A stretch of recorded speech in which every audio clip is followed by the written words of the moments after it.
Welcome into the Hustle Show podcast, March Madness edition.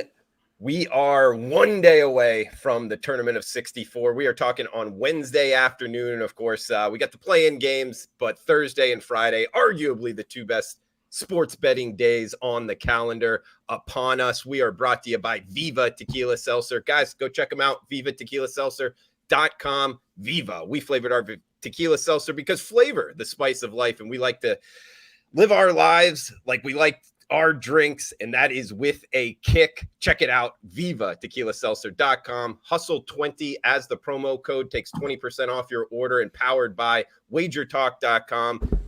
You looking for the best free live odds in the industry? That's WagerTalk.com, the live odds screen, and it's the most up-to-date live odds out there. We got Kelly Stewart, Adam Trigger, Chris Thurston. I am Drew Martin. We're jam-packed with picks here, guys, for the next two days. Going around the horn here, Kelly Stewart at Kelly in Vegas on Twitter, Barstool Sportsbook, WagerTalk.com. Kelly, welcome in. Happy Wednesday afternoon to you.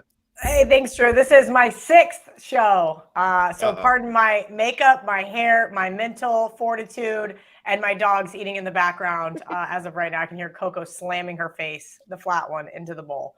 That being said, life is really good. The next 4 days are going to be fucking awesome. I cannot wait. I'm going to be, for the first time in 15 years, I'm going to be on my couch instead of in a Vegas sportsbook. That's pretty crazy. So excited for a more relaxed Thursday, Friday. Then I'm going to meet you and Joe on Saturday in Orlando to watch, what will that be? The round of 32. Yeah. So that's going to be exciting. And then I'm flying up to New York to meet CT Betts. We're going to Hoboken, just outside of New York City. We're going to host a Viva event to watch the Sweet 16 and then possibly the Elite 8. We'll see what ends up happening there. One of the busiest people in this industry. That's Kelly Stewart. And another guy that's really busy. That's Adam Trigger. He's been hitting games all over. And Kelly talking about going to the round of 32. Part of it was due to Adam Trigger's ticket handicap, which is always important. You know, when to buy, when to sell those tickets when you're going to the NCAA tournament. Check him out at WagerTalk.com. Trig, I know you're excited, buddy. Welcome on in.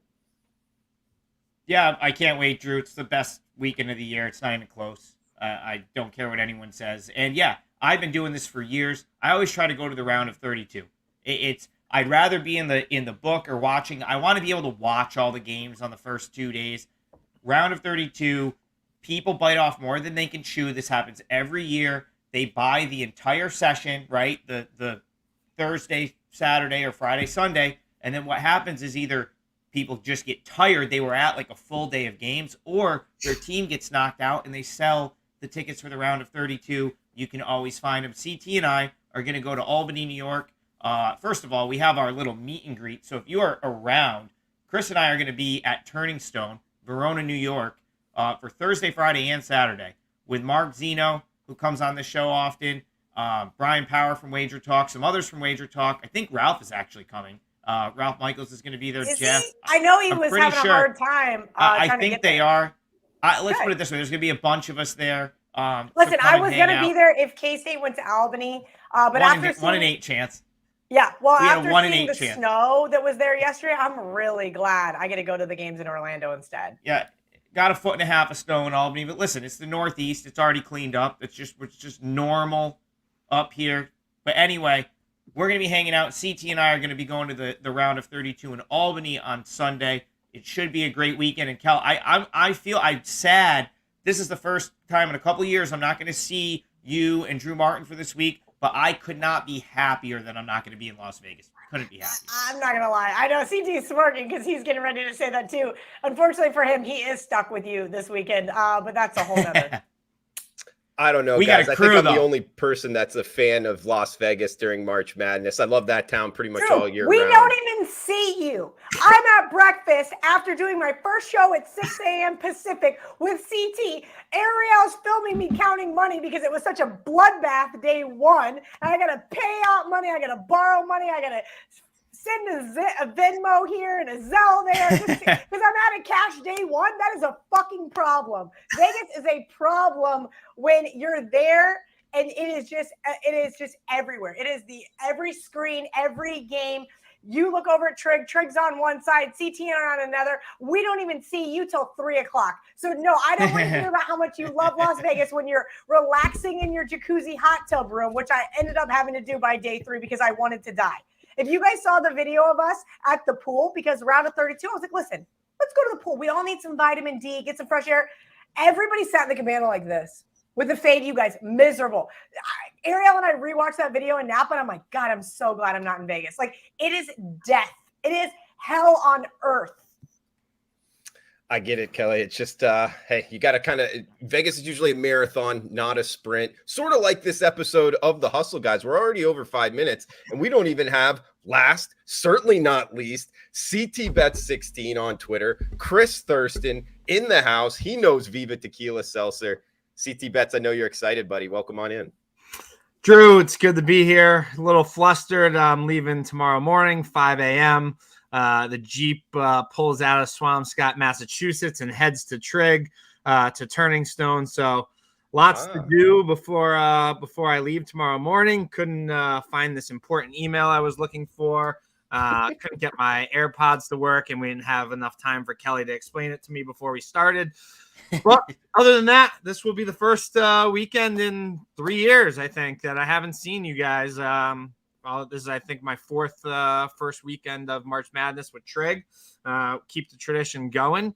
And I'm ready to cash some tickets, Drew, and dive into the games here. So let's get to it. Let's get after it, guys. I'm excited for it. We're Big 12 heavy in terms of conference affiliation on this show. And we got Matt in the house saying Sick'em Bears. We also got Jacob saying CT, Trig, and Drew. Are you guys going to post your brackets on Twitter? I will. I'm sure CT and Trig are open to it as well. Kelly already did at Kelly in Vegas. But I will say this about the big. Drew, listen, when you guys post it, this is how you find the fades. Everybody tells you how stupid you are, that Iona can't possibly beat UConn, and there's no way Baylor's going to the Final Four, and I'm an idiot for taking West Virginia. It's the best. I never thought about doing it previously. I'm going to do it every year now. Can I answer that question, Drew? Insight into the public brain. I will not be posting a bracket because I don't fill one out. I haven't filled one out in years. I don't intend to fill one out this year, but, Jacob, I will tell you who I have futures tickets on. Because let's be honest, like, the bracket is essentially, you still pretty much need to hit the team to win. So yeah, I don't even want to bother with trying to fill a bracket out and get like these matchups in my head. CT and I just bet a bunch of futures tickets. We got a bunch of great numbers. We've been putting them in all year. I think we have like 6 or so, Chris? 6 or 7. And I love all of them. So we'll give them out on the show at some point before the end of the show. Okay. Well, guys, let's get into it. We got a jam-packed show full of picks coming to you for both Thursday, Friday, any futures out there. We are Big 12 heavy here. And what about the stat? The Big 12 going for 3 straight national championships. First time in over 30 years here. I don't know, guys. They got a lot of teams in. We'll see how they do. Kelly, what are we thinking? Thursday, Friday, Big 12 futures, you liking? I have no futures bets, Drew. Okay. Adam not doing any of the brackets. I barely do any as well. Listen, I've never been a big futures bettor. Every once in a while, I'll have one. I may have a couple season win totals during college football season, but college basketball is unfortunately like third tier for me. And while these guys were texting in our group saying, hey, take Texas at this number, I log in and it's gone.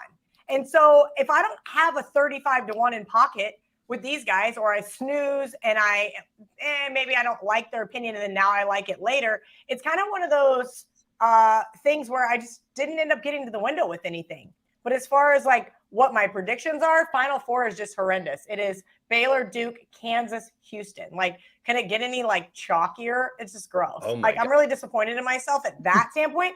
But that's the problem. I'm looking like this is my note sheet, right? From like this week, it's just all over the place. The last thing I need to do is be worried about hedging futures bets, because we all know that Trig's regretting not hedging some of his conference future bets. Yeah. CT bets, man. Picks Thursday and Friday are futures. Who do you see in the Final Four? I'm like pretty much contradictory of Kelly. I got a 4 UConn in the Final Four, and I got a 7 Texas A&M in the Final Four. So if that happens, I'm looking real pretty, although it's likely not going to happen, man. But what are you thinking? Yeah, Drew. Like Trig said, my bracket has a bunch of scratches all over it because I don't fill out a bracket. I only do one kind of for myself because I'm big in survivor pools for this tournament. I've done pretty well in them in the past, so my bracket is kind of a mess. It's just for my own well-being and to kind of see where I'm at throughout the survivor pool. But I'll give you a sweet to make the sweet 16 over 1.5 wins that Trig and I bet last night out at a sports book in Las Vegas here. And I got a little breakdown on it, Drew. So I'll give it out here. And it's Marquette to make the sweet 16 or over 1.5 wins, as it's the same thing, Drew. And consensus line around minus 135 out there. So we all know, Marquette's their biggest weakness. It's their inability to rebound and play tough down low, right? They've been out rebounded in 10 straight games now, I think it is, to end the season here. And they also ranked 264th in offensive rebounding, and they only average 7.5 boards a game. So that's kind of a problem here, but they are one of the hottest teams in the country heading into the big dance here. And luckily for them, they draw Vermont in the first round. That's a team that's full of guards that play around the perimeter, right? The Golden Eagles should have no trouble neutralizing that. The Cats also allow opponents to shoot 34.5% from deep. Golden Eagles shoot 34.8% from downtown, and they attempt about 26 threes per game here. For Vermont to win this game, Drew, they're going to have to outshoot Marquette to win this game to see the 15 over the 2. I don't see that happening, right? So next up, right, you get the winner of Andy Enfield's USC Trojans and Tom Izzo's Michigan State Spartans, right? Everybody loves Tom Izzo in March. That's all I feel like that's all I hear every single year going into March Madness. Izzo in March. All right, yeah, he's got a ton of Final Four appearances. I think it was 3 years ago that they lost in the Final Four. The last 2 years, I think it was a first round exit and a second round exit here. I think like Marquette, a lot of their success it's because they're how unselfish they are, Drew, right? They're filled, not to mention they're filled with a ton of capable scorers. It's not just coming from one or two guys. I like the matchup a lot if Marquette plays either USC or Michigan State. And I feel like you're getting a great number here at minus 135 because I feel like the money line is going to be closer to minus 170, minus 175 in that second round game. So Trig and I, we have Marquette over 1.5 wins or Marquette to make the Sweet 16. We moved the number quite a bit last night at a particular sports book up to minus 170. Then they ended up taking it off the board. They only took 1K at a clip from us. So, I saw it back down at 135, 140 at a couple other books, but this is a play we like a lot. I have a 50-1 ticket in my pocket from January. Shaka and his squad, full scores, man. They're playing some good hoop right now at the right time, Drew. And guards win games in March. And, man, this team is full of them. CT, I have a question, and this is just because of the fake broadcaster in me. And I don't like to buy into narratives, but some people do. Shaka, only one win, only one. Do you think that does it bother you? Is it in the back of your head? I understand this Marquette team has been nails all season long, but that one win, his first season at VCU, you talk about Izzo in March. He's almost the opposite of Izzo in March. Sure, and I think Trig will probably agree with me. I take it one game at a time, one tournament at a time, 1 year at a time. I'm not too much of what happened in the past. I'm seeing this team right now. I've been talking about this team since early January on this show, and I like the direction they're going. They were predicted 9th to finish in the Big East, and look what they did. They won the Big East regular title and the tournament. I don't give a shit about what happened in past March Madness tournaments. So to answer your question, no. And I'll just add one more thing there. If Vermont wins, I'll just tip my cap, right? Vermont's probably not going to win that game. But so basically it comes down to, can you beat USC and Michigan State? USC and Michigan State, two teams I've been willing to fade all season.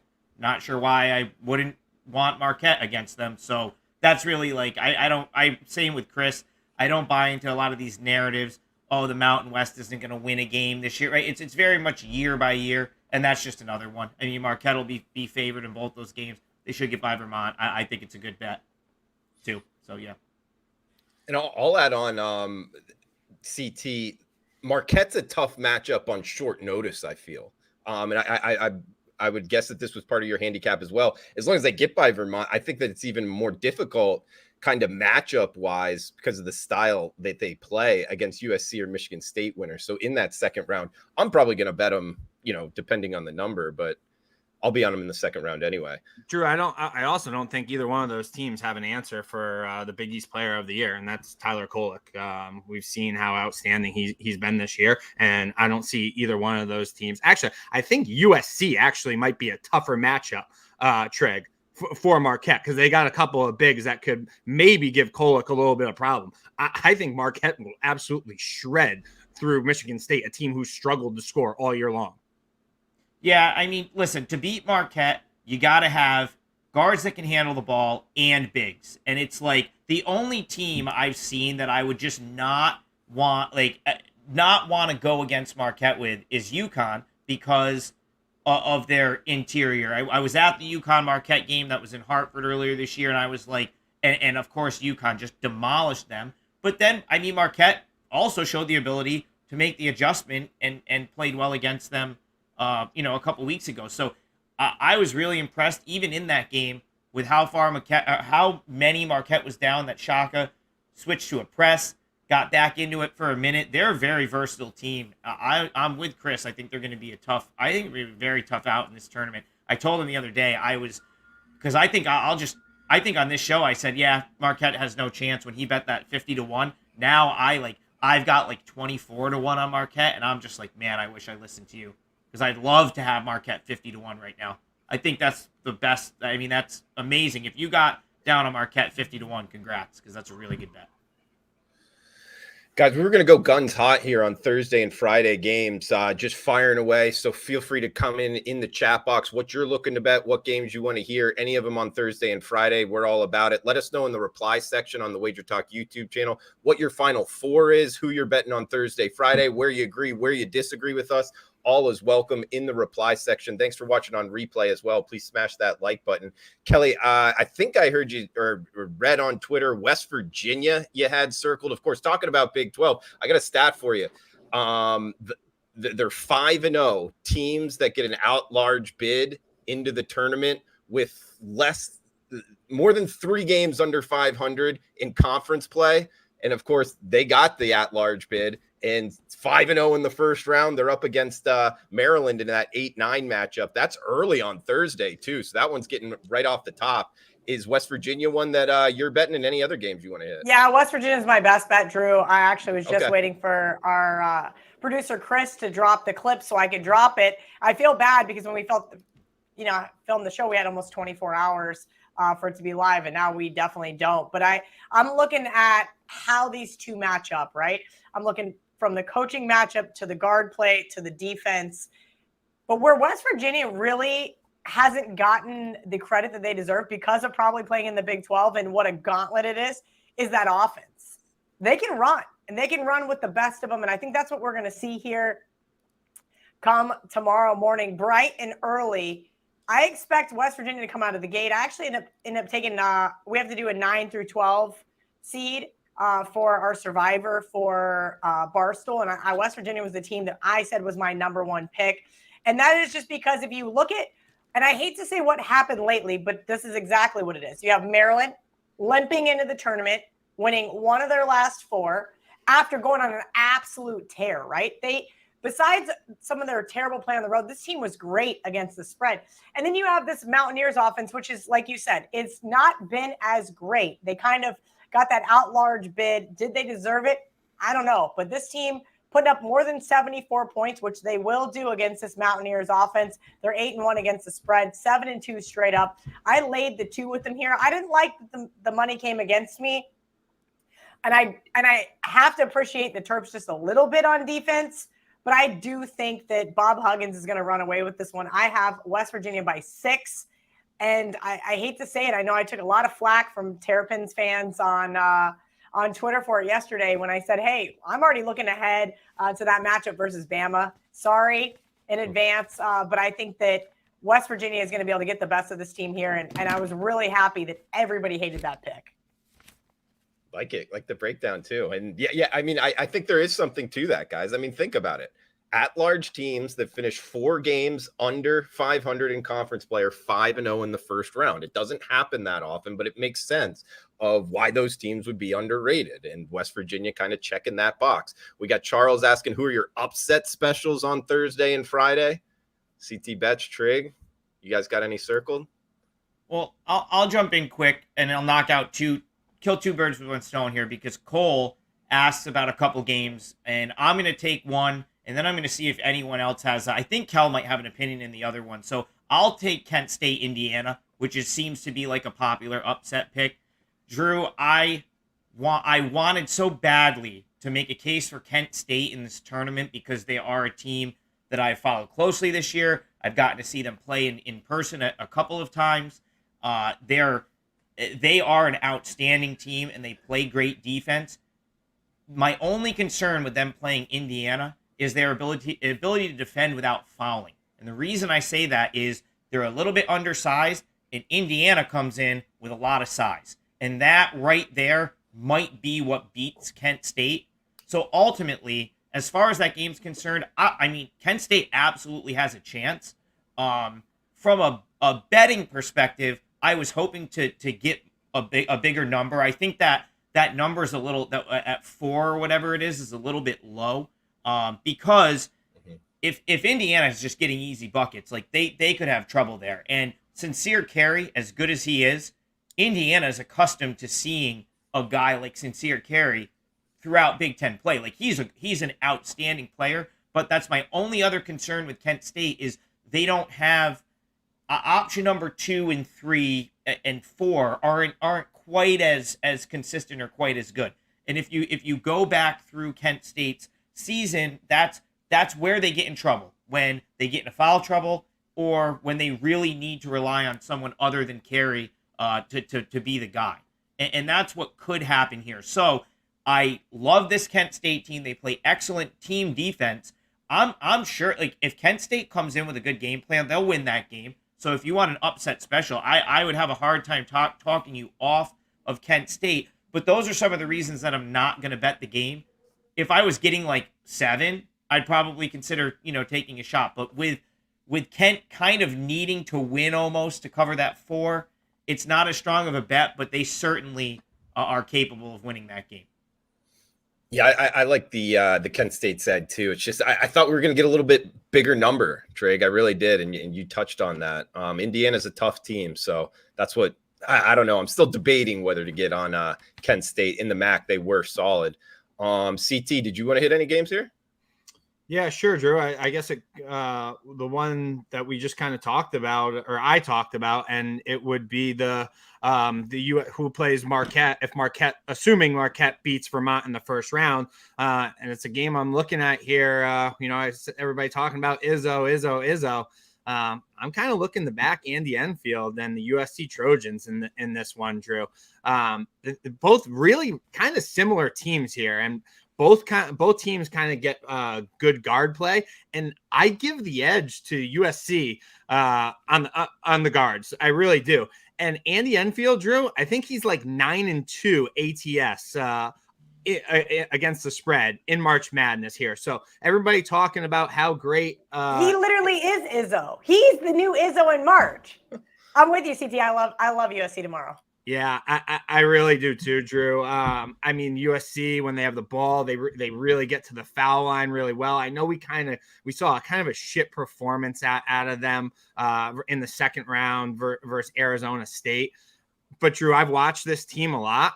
I think a reason why a lot of people are looking to back Michigan State, Drew, is because they're not crazy like Trig and I. They're not up at 11:30 at night watching late night Pac-12. The two of us are.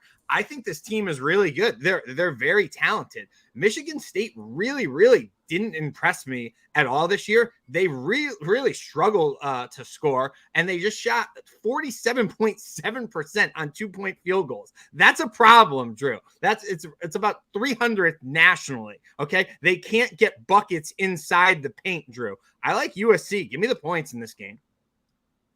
Yeah, I'm with CT. It's actually a Friday game. I apologize. I said tomorrow because I'm just like brain fried. I like USC a lot. It is probably my third favorite play. And I do have them taking down Marquette, but I'll try not to cheer for them too loud because my bracket doesn't matter. CT's futures bet matters more. That is the more likely team to beat Marquette. Like if Michigan State gets through there, I think Marquette will destroy them because I saw a lot of games this year, a lot of different teams from a lot of different conferences.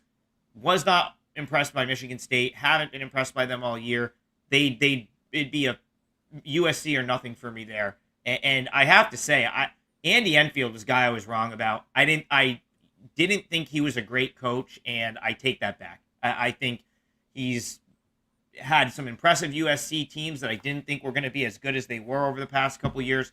And I'm kind of done doubting Andy Enfield.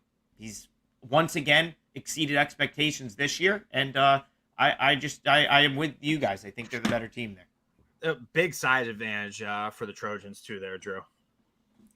Absolutely. Good. Yeah, they're long for sure. For Sparty. Yeah. We got Kevin saying biggest sleeper in the tournament. Anybody going off the wall here, like with a team nobody's really talking about? Everybody's talking about him, but I'm going to take Iona. I don't think that's the case, Kel. I actually don't think that one's trendy at all. I think you should give your. So? I haven't heard anybody say it. No. I heard everyone has got UConn in the Final Four. I have not heard any. I don't have UConn in the Final Four. I have Iona beating them in the first round. Wow. Well, I'm just saying. That's it. Well, I had somebody ask me earlier, so I was putting in some bets. Don't mind me while Chris was talking, but I wanted to hit submit. Well, you know what'll happen, Chris? I'll forget to hit submit. I'll come back tomorrow. The games already have started, and then I'm like, wait a minute. I thought. And then it for sure wins. When that happens, you for sure win it. I cannot tell you how many times I love this or this without clicking submit, and then I get really angry. But so I wanted to do that really first. So here's my thought process on this Iona team. Rick Pitino. Like, let's be honest. He has been coaching longer than I've been alive. And I think that there's a lot of, as I brought up with Chris, with certain narratives, whether it's Izzo in March, whether it's Andy, it doesn't matter. Whether it's Shaka Smart, it doesn't matter whether or not he's going to go take another job. Right now, the task in front of him is to beat Connecticut. And that's what he has in his mind. Now, granted, the only notable games that he's really played in this year, and this is where it gets kind of tough, New Mexico loss in the pit, which is a tough place to play. And then he has an ugly home loss to Ryder back in January. But basically, since his loss to Siena, Trig's alma mater, this team has been on an absolute utter tear. And you could make a case that says, hey, since mid-February, Connecticut also went on a tear. They only just got beat up by Marquette, CT's futures bet. I understand what Dan Hurley's been able to do in Source, Connecticut, and that's awesome. This team rebounds really well. We know they have one of the best effective field goal percentages in the Big East. But I think Iona's really scrappy here. Not only do they have a decent size, right? They're not too small. Yes, Connecticut's really big, and there's going to be a lot to do about that. I think 9.5 points is way too many. Did I sprinkle a little bit on the money line? Just a tiny bit. Just a tiny bit. Yeah. You know what I like about it? Drew, this game is at MVP Arena, which is Siena's home court, which has been a little bit of a house of horrors for Iona the last couple of years because Siena has blasted them on this floor. Right, but they played there. Because there's going to be a lot of talk. There's going to be a lot of talk about sight lines, right? And I actually got some really good stats from Ralph Michaels from today's bet on it if we have time. I think there's a lot to be made of. Have you played in that arena before? Are you feeling comfortable? And I think that is going to be an advantage to Iona. Cal, Iona plays there every single year. So that's a good point. Connecticut's good, KV. But another point I like about Iona, and I'm just looking at it now, like when they did kind of step up in class, if you will, against Santa Clara, Hofstra, St. Louis, New Mexico, which you brought up, they didn't get blown out. You know, they were in it, you know, maybe they lost by like 6, 8, 10 points. And that's, if I'm looking for kind of a sleeper way off the radar, you want a team to kind of hang around. they are checking that box. That goes a long way for me. I think they beat Alabama last year, and it's like all the same guys. It's entirely the same team. I think you're right. Yeah, I have to Iona look that up, has. but that does sound familiar. Oh, Iona's almost the same team. I mean, they have a lot of guys that have been there for now a couple of years, and I think they beat Bama, and they played with enough. You're right, Drew. They do tend to play up to the big name and play well against the big name. It's a good point. Absolutely. We got other sleepers here? Biggest upset. Anybody else liking anything kind of off the radar here outside of Iona? That is off the radar. We got to give Kelly that. I got one, but I'll let Chris go first, and you can come back to me if he's got anything.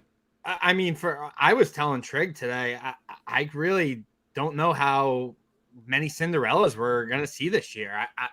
I really don't. I think that, it's really wide open. We've talked about that, right? I think there's 10 to 15 teams that have a legit shot at this thing, Drew, right?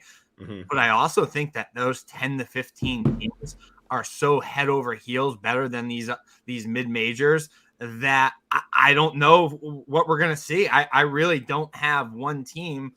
And again, I don't do the bracket, but like I'm looking at the games and I don't really see one of them into the Sweet 16 or the Elite 8 like we've seen in years past. I kind of think that we might see this tournament be a little bit chalky, to be honest. CT bets. I want to piggyback off of that. I was going to bring this up later in the show, but one of my favorite prop bets to make in March Madness, and I used to go on the other side of this, is will a 14 to 16 seed win in the first round? So think about that, guys. It's 3 versus 14, 2 versus 15, and 1 versus 16. Will any of those, 1, 2, or 3 seeds lose? And this bet has changed so much, CT, in the last like 3 or 4 years, because I used to bet, yes, one of them will. And now yes is minus 300. The yes is? The yes is minus 300? Yeah. Dude, I kind of like the no on that. I know. Oh my gosh. The 3-14 matchups this year, Baylor is a 3. Gonzaga. They're going to smash. Baylor's going to smash. 3. Both of Kansas those. State. And K-State, okay? Yeah. The only slip up I could see, and there's still, I think, a 13-point favorite is Xavier over Kennesaw, right? Trig, is that's the other one? Yeah, to be honest with you, Chris, I'd be more concerned with one of the 2s losing than the 3. Like the 2 seed. Like, anybody think that Colgate can by any figment of the imagination beat Texas? All right. I'm gonna break down the Colgate Texas game because I do think there's a chance. Now I do think there's a chance. I'm just saying I took the points with Colgate. I have not bet the money line. Here's so that's not the your boy went to the Patriot League final last week. That's why I was not on the show. And I have a buddy at Colgate, and it was really cool. I got to hang out after, talk to some of the players. I got to talk to Coach Langle for a little bit, and I have to point out a couple of things. One, very mature, very impressive group of kids. A lot of them are upperclassmen. A lot of them have now had multiple NCAA tournament games under their belt. If you remember last year, they hung around with Wisconsin, lost by 7. 2 years ago, they had a 14-point lead against Arkansas. They ended up getting killed, but the reality is they were up big in that game. And one of their players said, we didn't really know how to handle that, having that lead. We it just, everything was going our way, and then it wasn't, and Arkansas went on like a 19-0 run and blew them out. Now, I guess that's my concern for them against Texas, because Texas, like Arkansas, very athletic, and that's where if Colgate gets killed, it's going to be because Texas is just able to get whatever they want, because their bigs are a little bit soft, and Texas has athletes for days, and they might just be too athletic. But Texas just won the Big 12 tournament, and I like to fade teams that just won their conference tournament in the first round of the NCAA tournament, because it's been a decent fade over the years. Now, Colgate, like I said, you have a lot of upperclassmen that this is going to be their last chance. They made a point to say they're not happy to they're past the point of being happy to play in the NCAA tournament. They really want to win a game. So I think you've got a team that's focused. And I love the fact their coach told me, he said, we don't really run an offense that we don't have a set offense. Everything is read what the defense does and adapt to it. Very little dribble. It's pass, get rid of it, and take a shot, and those shots tend to go in. They're the number one three-point shooting percentage team in the country. Their field goal percentage is as good as any team in the country. Now, they play in the Patriot League. That's noteworthy, right? They're not seeing athletes like the caliber of Texas. Drew Martin Betts Auburn Tigers beat them by 30 earlier this year, right? So it's like, that's a concern. But CT Betts and I were at a Texas Baylor game a couple weeks ago where Baylor hit everything, and it was just like an onslaught. And Baylor, it was but for the first half, it wasn't. For the first half, Texas came to play. For the first 10 minutes. For the first few minutes, but theoretically, Keontae George went out of that game. Like, Chris and I looked at each other and were like, we're screwed here. And it didn't matter because Baylor, they just kept getting open threes and knocking them down. So Texas, like, this is just, I'm saying, like, this is the path to victory for Colgate. They tend to get open threes. Like, they find themselves in open, and they're very quick with how they shoot. Like, it's as soon as someone's open, they're ready to take the shot, and they make a lot of them.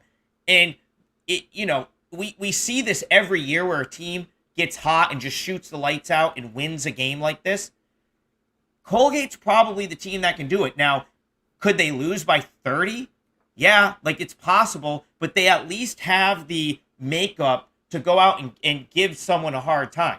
They can make shots. They can potentially shoot over Texas's defense. Like, now Texas is really athletic and long, and they're going to defend well, but their ability to move the ball and get open shots is going to give Colgate a chance. And if those shots are falling, and now, I don't trust Rodney Terry like I trusted Chris Beard to, like, rally the troops. Like, Texas might be looking around down. If they're looking around down 15, that would be a little bit more concerning than a team that, like, is a little bit more leadership on it. So I think Colgate's going to have a chance. I really do. Drew, so what was the no on that? The plus. Okay, so it's will a 14 to 16 seed win in round of 64? Yes, minus 300. No, plus 240. I like the no, Drew. I So do. do I really do. Yeah, I'm probably gonna bet that. Because plus I mean, 240, it's a good bet. Yeah, plus 240. Think about that, guys. If you're new to sports betting, risk 100 to win $240, and I guess we would need 12 teams to win. All the one seeds. Yep. Yeah, all the one seeds are winning.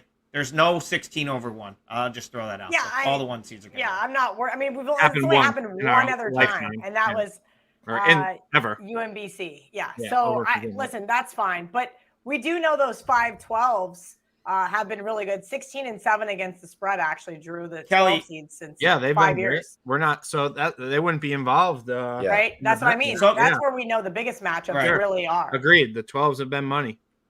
Cal, someone asked about Drake Miami. Do you have an opinion on that one? Because I don't. Yeah, I took Miami. I sent you guys that last night. I got some good intel, and the line didn't move.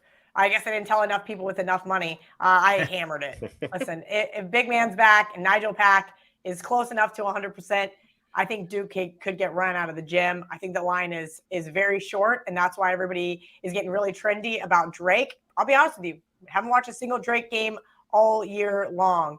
And when this one opened 3.5, I said, well, this is weird. What's going on here?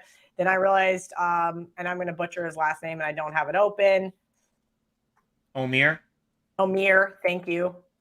Omir. I didn't know if it was French. Is going to be back, and Nigel Pack is going to play against a Drake team that, hey, listen, they had a hell of a run in the Missouri Valley Conference this year. And sometimes the cream really rises to the top. I know the ACC has not been great, but listen, that Duke final score in the ACC tournament was a little fraudulent. Omir went out, 2 minutes into the game. I didn't, unfortunately, get to watch all of it. I caught snippets of it going from winery to winery. But we know Miami, if the threes are falling, it's going to be a long day for Drake. Yes, they defend the three ball pretty well, but not like what we see from the guards on the Canes. And also, they're going to get out rebounded all day long, not only from the just the amount of boards that Miami gets, and that's what they really, really try to hone into. But Drake is one of the smallest teams in college basketball. I'm not saying Miami's big by any means, but Drake is a bunch of little guys in retrospect. Miami's very well coached under Larinaga as well. And guys, I don't know, looking at the bracket here, Kelly, to Austin's point, I mean, that's where Houston's the 1 seed. And of course, we know one of their best players has a question mark in terms of his health. I keep hearing he's going to play as well. They didn't play him against Memphis because why? Why would you play him against Memphis? Yeah. Why would you risk trotting him out there to get hurt? You already had the 1 seed all but locked up. They probably knew enough to know that they were going to get the Midwest bracket as well. Yeah. It's kind of just one of those things where it was more so Houston. I don't think they cared. I don't think they cared. It's not like they gifted it to Miami, but if you watched 10 minutes of that game, you could kind of tell they just weren't that into it. Memphis, yeah. I mean, Memphis versus FAU is a good handicap as well.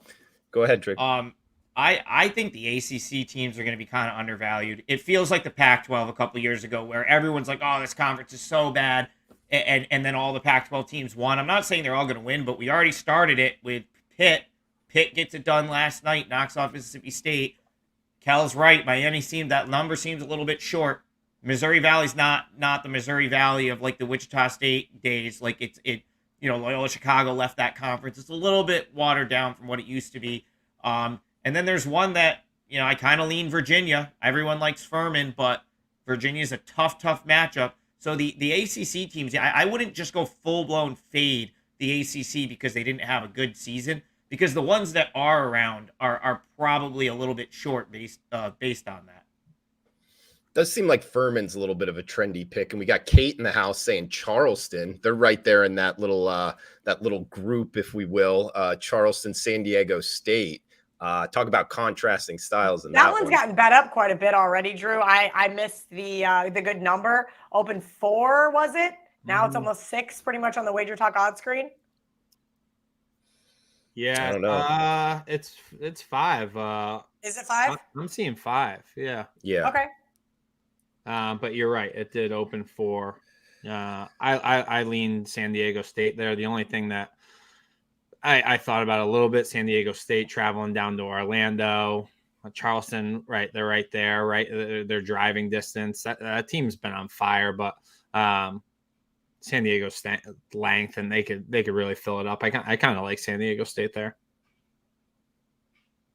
I mean, that's another Mountain West, how much are we bringing? I know Trig said, year to year doesn't matter. I know they're 0-7 their last 7 tournament games. Like at some point it starts to matter. Drew, you're talking about battle year. When I worked at the Las Vegas Review-Journal, we would do these shows and I'd walk right up to the counter, whichever sportsbook we were at. And I'm like, give me the under season win totals. And the last year I bet it was under 4.5 wins. And they had 1 win. It was the easiest bet I've ever made in my entire life. Like zero sweat. Do you like any other of those conference wins? Those are fun to bet too. Like any Big 12 conference wins? The Big 12 is tough because I think everybody knows now, okay, they're the best conference. And so when you had to have that, the ACC, Trig just kind of said he was down on them. I'd be kind of curious to see what their conference win total would be. Oh, no, I would take the over with the ACC because everyone's down on the ACC. That's what I mean. It's kind of like almost fade the perception, if you will. Yeah. And I'd probably take the over with the Big 10. Because I really think that there's some decent teams in the Big Ten that are still out there. Purdue's still going to be a tough out. I don't love them as a 1 seed, but they're still going to probably win a few games. All right, so we've only got a few minutes left, and this is one I said I've done every show today, and we beat every single game like over the head. There's one game we haven't talked about. CT, UC Santa Barbara, Baylor, 10.5. Yeah, I saw the Gauchos play this past Saturday night, and I don't know, they really they suck. You can say it. They're not that good. The thing here is, Kel, that I thought to myself is, how is Santa Barbara going to be able to stop the Bears' perimeter offense? I don't know how, right? Baylor ranks 22nd in the country at the 3-point rate, and Santa Barbara is like 220th, I think I saw, in opponent 3-point field goal percentage. That's a light bulb right there. I think the 3 elite guards are going to be too much for the Gauchos to handle there.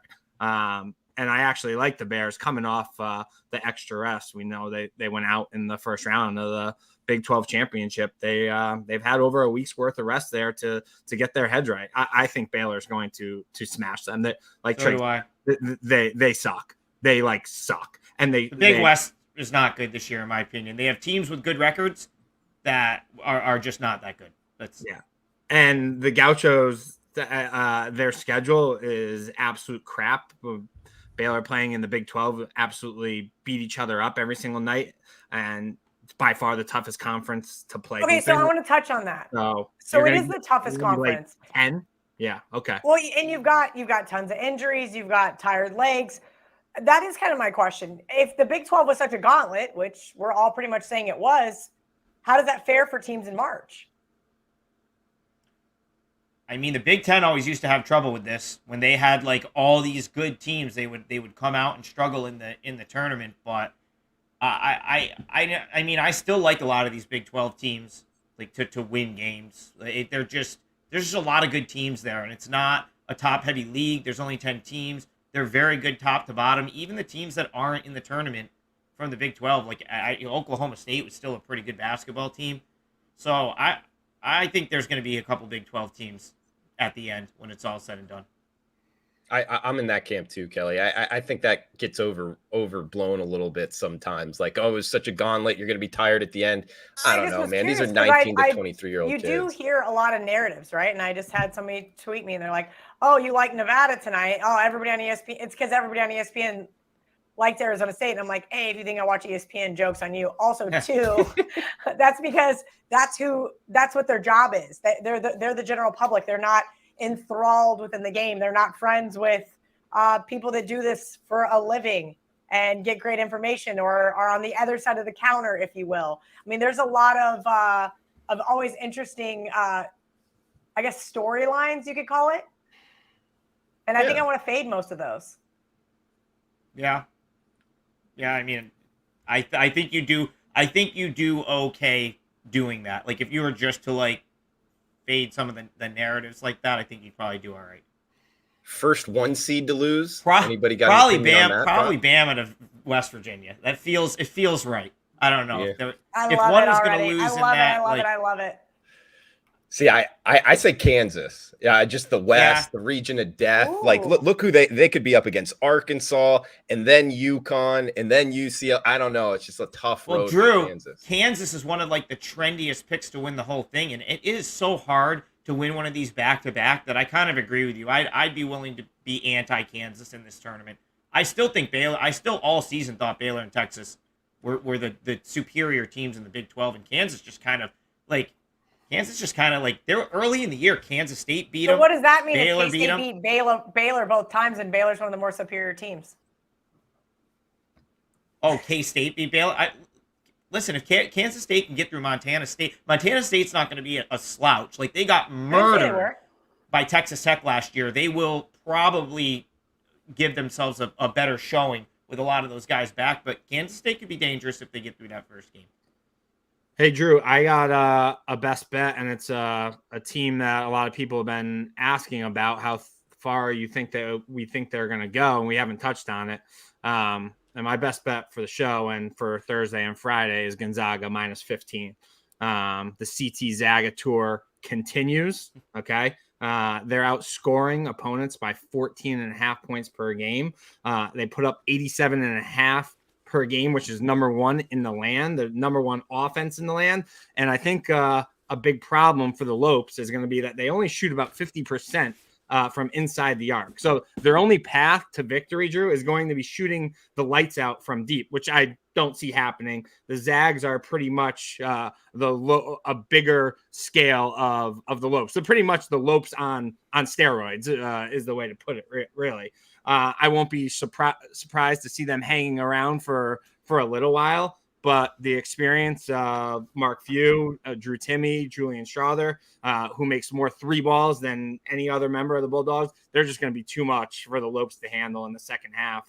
I've been talking about the Zags for a few weeks now, and I've said this a few times. Everybody thought the sky was falling because they had 5 losses this year, and those 3 losses, or 3 out of the 5 losses, were to Purdue, Texas, and Baylor. Not sure if anybody remembers, but they beat the shit out of the number 1 team going into the tournament, which is Alabama, the number 1 seed. They beat the shit out of them in December at Bama.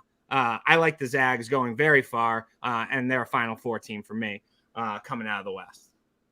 Gonzaga, I like it. Good breakdown there, CT Bets. We got Gordon in the house saying he's off to bed in Scotland. Well, thanks for watching on the other side of the pond there. He likes Arizona State tonight and Texas A&M 200-1. Absolutely, guys. We got that going from right here on The Hustle about 5-6 weeks ago, if you were watching. So thanks for tuning in here. Smash that like button. We are brought to you by VivaTequilaSeltzer.com. Use the promo code HUSTLE20 at checkout. It takes 20% off of your order. Viva Tequila Seltzer, refreshing and drinkable hard seltzer, 88 calories, 0 carbs, 0 sugar, 4.5% ABV. Guys, if you don't like hangovers, try a Viva Tequila Seltzer, VivaTequilaSeltzer.com. Hustle 20 takes 20% off your order. We got best bets. CT starting us off, but does anybody else want to throw anything else out before we get to best bets? I'll throw something out and then I'll just go into my best bet so Kel can wrap it up. I wanted to just read off because like a lot of people ask for bracket, this, that. So I'm just going to read off the futures that CT and I have and the prices we have them at. So just so you can, because I love all of them, and you can just advance these teams into your bracket until you have to make a decision on which one knocks the other one out, as far as I'm concerned. We have Houston. I think we have it at 12-1. I still think they're the best team in the country as long as Sasser is available. We took Baylor early in the season.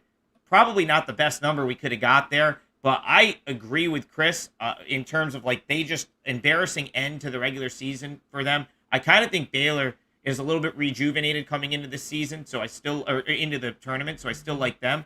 We talked about Marquette. Chris got 50-1. I got a little bit of a worse number, but I like Marquette. I got 30-1 on UConn mid-February. I still think that that's a decent bet. They've got a tough first-round game with Iona, but if they get through that, they could make a bit of a run. The other teams we have Texas, Tennessee, and am I missing one, Chris? Or is that basically it? That was it.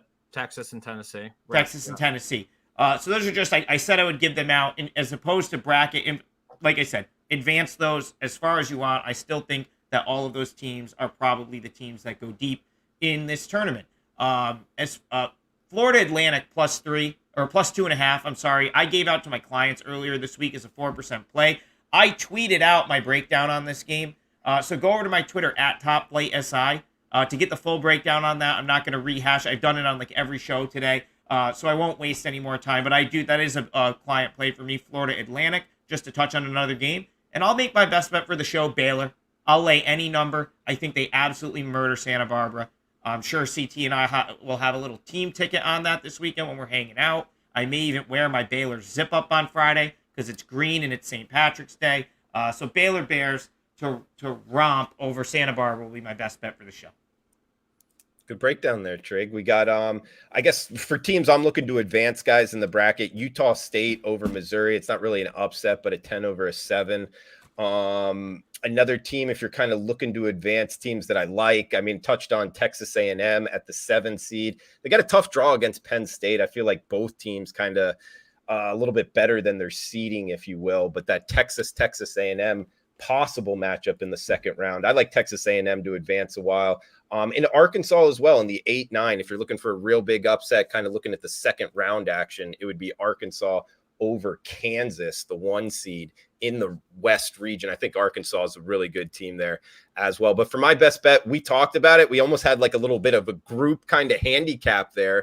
And I'm going back to it. Bet it personally here. Will a 14-16 seed win in the round of 64, win in the first round? So that means a 1, 2, or 3 seed. Will they lose? And I'm saying no, plus 240.